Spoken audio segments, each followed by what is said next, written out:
আশা করছি সবাই ভালো আছেন। আমি আছি বর্তমানে আজকে সাভার বাইপাইলে।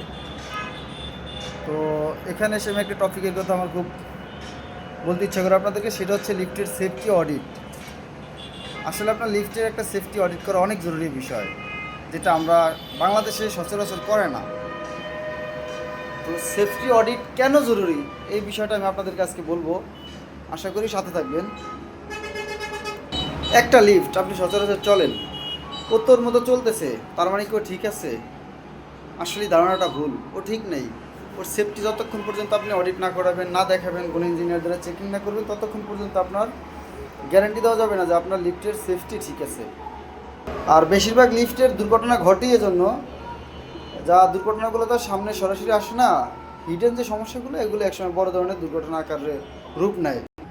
লিফটের সেফটি অডিট করলে মূলত ব্রেক ও সাসপেনশন চেক হয়, কন্ট্রোল সিস্টেম টেস্ট হয়, ওভারলোড ও এমার্জেন্সি সিস্টেম যাচাই করা যায়। আপনার দুর্ঘটনার আগেই সমস্যা ধরা পড়ে। এখন আমরা কি করি, সার্ভিস মেনটেনেন্স করে না ঠিকমতো এবং সেফটিগুলো অডিট করে না ঠিকমতো। এটা অনেক পুরাতন লিফট, যার কারণে এই যে কর্তৃপক্ষ এগুলোর কোনো কেয়ারিং করে না, যত কথা বলি হয় না। তো দিন শেষে তো দোষটা এসে পড়ে লিফট কোম্পানির উপরে।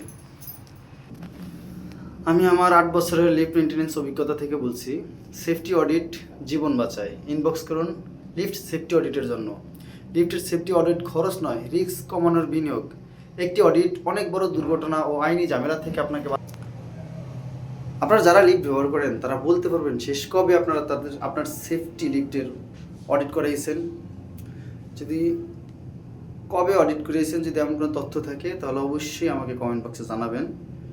আর লিফটের শব্দ নয়, নীরব ত্রুটি সবচেয়ে বিপজ্জনক। অতএব আগে আমাদের সতর্ক হওয়া উচিত।